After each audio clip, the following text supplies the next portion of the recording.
हजरत अबू बकर रज़ियल्लाहु अन्हु ने खालिद बिन वलीद को फुल कॉन्फिडेंस के साथ सपोर्ट किया और उन्हें आगे बढ़ने का हुक्म दिया। इससे पहले अबू बकर रज़ियल्लाहु अन्हु ने मदीना में जब 11 फौजें बनाई थी, उनमें से एक फौज को इक्रिमा बिन अबू जहल की लीडरशिप में मुसैलमा कज़्ज़ाब की तरफ रवाना किया था और उन्हें क्लियर ऑर्डर्स दिए थे कि खालिद बिन वलीद के पहुंचने से पहले मुसैलमा पर हमला नहीं करना। लेकिन इक्रिमा रज़ियल्लाहु अन्हु ने खलीफा के ऑर्डर्स के खिलाफ जाकर मुसैलमा की फौज पर हमला कर दी और बहुत बुरी तरह ये जंग हार गए। मुसैलमा अरब के बागियों में सबसे ताकतवर बागी था। उसने इक्रिमा बिन अबू जहल की फौज को बिल्कुल क्रश कर दिया। जब मदीना में खलीफा अबू बकर रज़ियल्लाहु अन्हु को इसका पता चला, उन्हें बहुत गुस्सा आया और उन्होंने इक्रिमा रज़ियल्लाहु अन्हु को यमामा से ओमान की तरफ रवाना किया और उन 11 फौजों में से एक दूसरी फौज शराबील रज़ियल्लाहु अन्हु की लीडरशिप में मुसैलमा की तरफ भेजा और उन्हें भी वही ऑर्डर्स दिए कि मुसैलमा की फौज पर हमला नहीं करना। लेकिन शराबील रज़ियल्लाहु अन्हु ने भी मुसैलमा की फौज पर हमला कर दिया। खालिद बिन वलीद को दुनिया का सबसे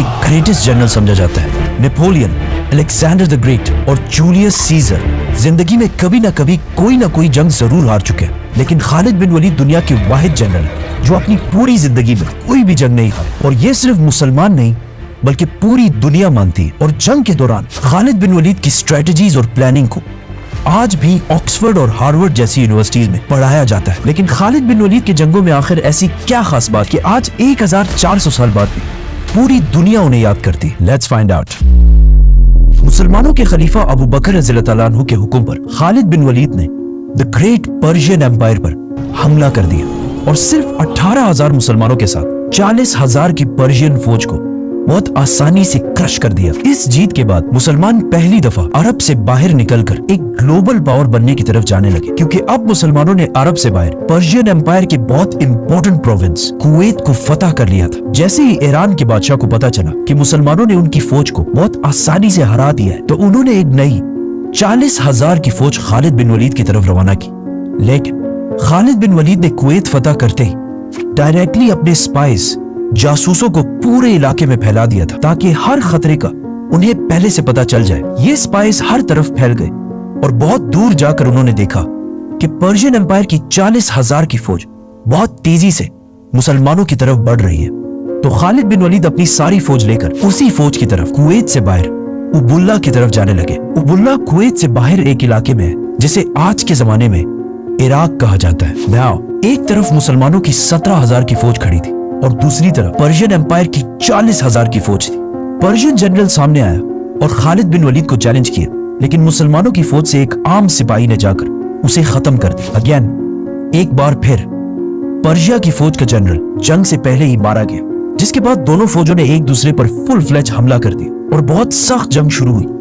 लेकिन पर्शियन फौज बहुत ज्यादा होने की वजह से आहिस्ता आहिस्ता बहुत सारे मुसलमान शहीद होने लगे, जिसकी वजह से पहली बार खालिद बिन वलीद ने मजबूरन मुसलमानों को जंग से पीछे हटने का हुक्म दिया और ऐसा लगने लगा कि मुसलमान फाइनली जंग छोड़कर भाग रहे हैं। ये देखकर पर्शियन फौज जीत की खुशी में बहुत तेजी से मुसलमानों का पीछा करने लगी। पर्शियन फौज मुसलमानों के पीछे इतनी तेजी से आई कि इनके फौज के दो लाइन्स एक दूसरे से बहुत दूर हो गई। And if you look closely, मुसलमान बिल्कुल सीधी लाइन में पीछे नहीं आ रहे, बल्कि एक दूसरे से दूर जा रहे हैं।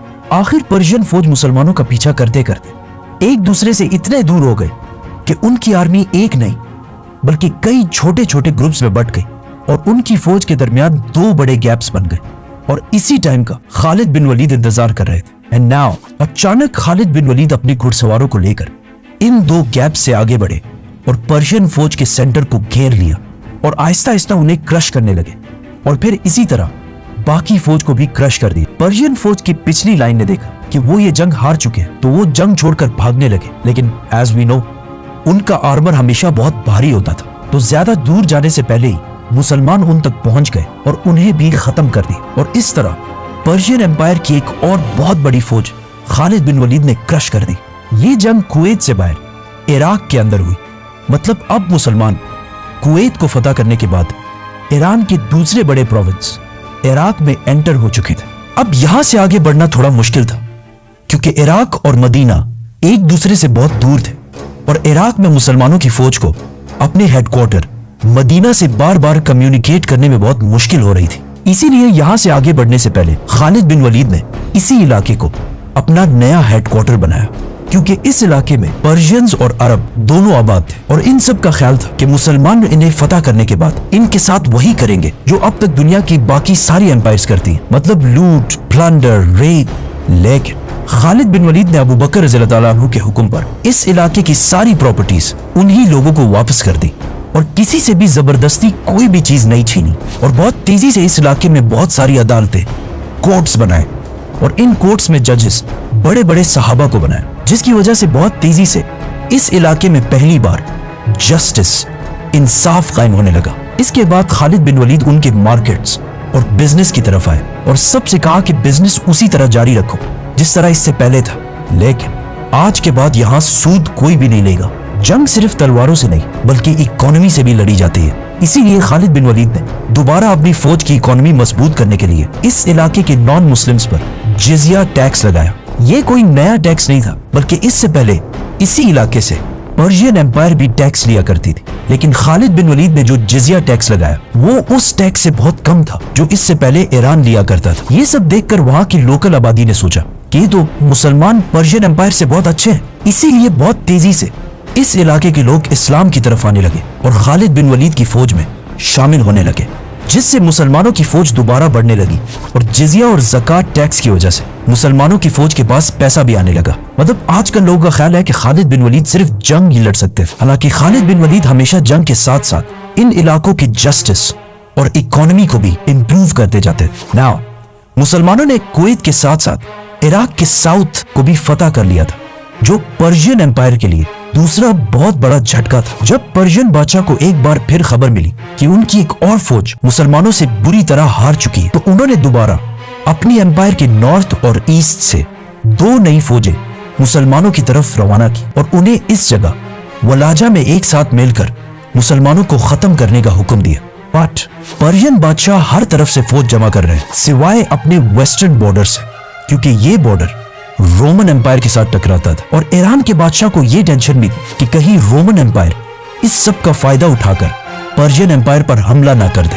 लेकिन रोमन एम्पायर ने कभी भी हमला नहीं किया, क्योंकि कुछ ही अरसे बाद मुसलमानों ने रोमन एम्पायर पर भी हमला कर दिया, जिसे हम इसी स्टोरी में एक्सप्लेन करेंगे। तो सब्सक्राइब। खालिद बिन वलीद ने जिन इलाकों को फतह किया उनमें से बहुत सारे लोगों ने इस्लाम कबूल कर लिया और अब वो सारे लोग मुसलमानों के लिए स्पाइज और जासूस बन चुके थे, जिसकी वजह से मुसलमानों की इंटेलिजेंस एजेंसी और भी ज्यादा स्ट्रॉन्ग होने लगी, क्योंकि ये नए मुसलमान ईरान को अरबों से बहुत ज्यादा अच्छी तरह समझते थे, जिसकी वजह से खालिद बिन वलीद तक ये खबर बहुत तेजी से पहुंची कि 2 बहुत बड़ी फौजें उनकी तरफ तेजी से बढ़ रही हैं और खालिद बिन वलीद को इस बात का पता था कि अगर ये 2 फौजें एक जगह पर यूनाइट हो गई तो इन्हें हराना इम्पॉसिबल हो जाएगा। तो मुसलमानों ने इस सब को रोकने के लिए प्लानिंग शुरू कर दी। मुसलमानों ने देखा कि ये 2 फौजें जिस इलाके से आ रही हैं वो इलाका बहुत ही ग्रीन और पहाड़ी इलाका है और ये लोग डेजर्ट की बिल्कुल भी आदी नहीं है, इसीलिए मुसलमान अगर डेजर्ट की तरफ से जाएंगे तो वो इनमें से एक फौज तक बहुत तेजी से पहुंच सकते हैं। तो खालिद बिन वलीद अपनी फौज लेकर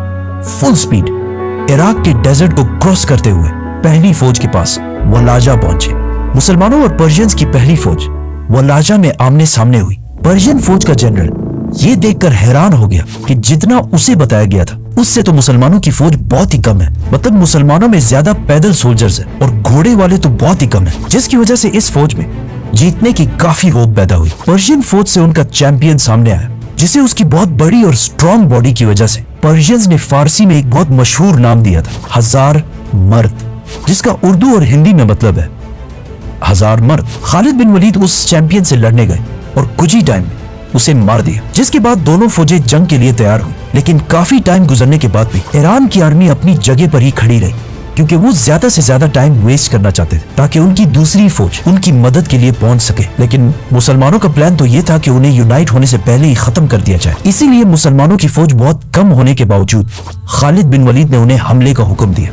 मुसलमानों और पर्शियंस की एक बार फिर बहुत सख्त लड़ाई शुरू हुई और बहुत टाइम गुजरने के बाद भी बिल्कुल समझ नहीं आ रही थी कि कौन जंग जीत रहा है। लेकिन अचानक पर्शियन जनरल ने अपनी फौज के लाइंस को बदला और नए फ्रेश लोगों को सामने कर दिया। अब इनसे दोबारा लड़ने की मुसलमानों के पास बिल्कुल ताकत नहीं थी, जिसकी वजह से दोबारा बहुत सारे मुसलमान आहिस्ता आहिस्ता शहीद होने लगे। और ये सब देखकर आखिर खालिद बिन वलीद ने मुसलमानों को पीछे हटने का हुक्म दिया, जिससे मुसलमान अगेन जंग से आहिस्ता आहिस्ता पीछे हटने लगे। लेकिन आखिर इतना पीछे चले गए कि ये फौज बिल्कुल पहाड़ तक पहुंच गई, जहां से और पीछे जाना इम्पॉसिबल था। और आखिर ईरान की पूरी फौज ने मुसलमानों पर हमला कर दिया। लेकिन अगर आप गौर से इसे देखें तो मुसलमान अगेन एक स्ट्रेट लाइन में पीछे नहीं हट रहे, बल्कि सिर्फ मुसलमानों का सेंटर पीछे हट रहा है और मुसलमानों की लेफ्ट और राइट बिल्कुल मजबूती से अपनी जगह पर खड़े हैं, जिससे आहिस्ता आहिस्ता इस जंग में एक गोल सर्कल बन रहा है, जिसका अब तक पर्शियंस को बिल्कुल भी अंदाजा नहीं था। जैसे ही सर्कल कंप्लीट होने लगा